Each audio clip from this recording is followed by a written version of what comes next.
আমার চ্যানেলে আপনাদের সকলকে স্বাগত জানাই। আজকে চলে এসেছি একটা নতুন ব্লগ নিয়ে।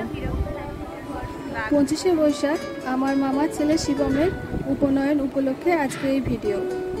তো তারই বেশ কিছু মুহূর্ত আমি আপনাদের সাথে শেয়ার করব।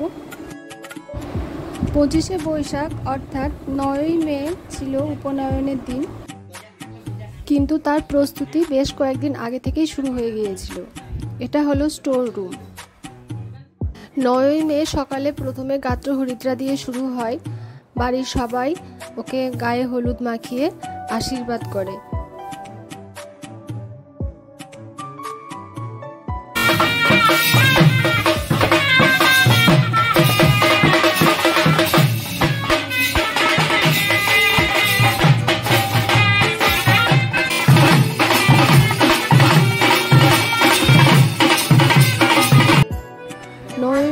সকাল থেকেই বিভিন্ন রিচুয়ালস শুরু হয়ে যায়।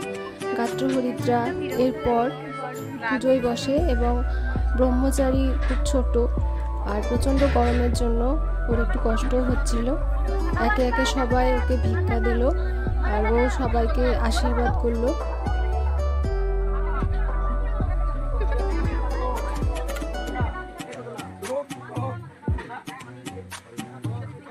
নয়ই মে উপনয়নের অনুষ্ঠান আর 11ই মে রিসেপশন।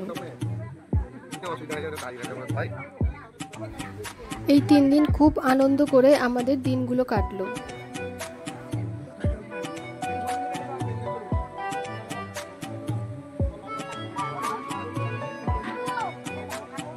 একে একে ওর ঠাম্মা, দিদা, মামি, পিসি এবং আরও যেসব আত্মীয়রা এসেছেন সবাই ওকে ভিক্ষা দিল।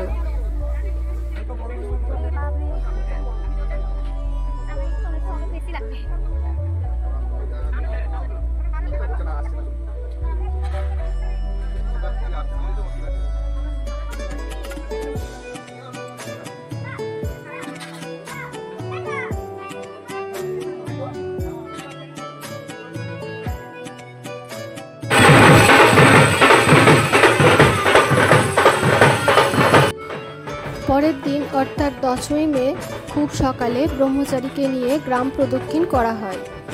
গ্রামের বিভিন্ন ঠাকুরের স্থানে প্রণাম করা হয় এবং গ্রামের অনেকেই ওকে প্রণাম করে এবং ওর আশীর্বাদ গ্রহণ করে।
তো আজকে রিসেপশনের দিন সকাল থেকেই একে একে অনেকেই আসতে শুরু করেছিল, যার জন্য খুব বেশি ভিডিও আমি আজকে কভার করতে পারিনি।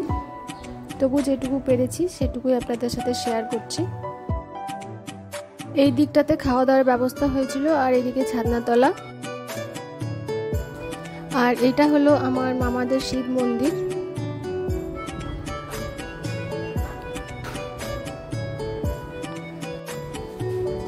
আর এই সিংহাসনটা শিবম অর্থাৎ ব্রহ্মচারীর বসার জন্য, কিন্তু আমরা সবাই এখানে বসে ফটো তুলেছি। তো চলুন একবার বাড়ির ভিতরের দিকে যাই। আর এই দিকটাতে রান্না বান্না হচ্ছিল,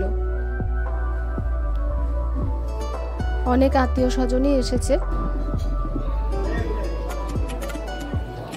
আর এই যে আমাদের ছোট্ট ব্রহ্মচারী, এখনো ওর সাজগোজ হয়নি।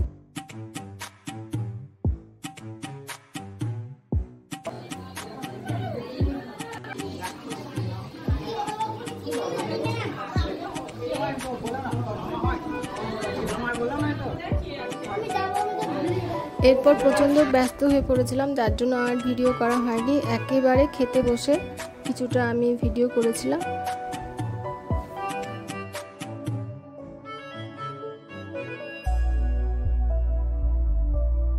আমাদের ছোট্ট ভাই শিবমের জন্য অনেক আশীর্বাদ আর শুভকামনা রইল আগামী দিনের জন্য।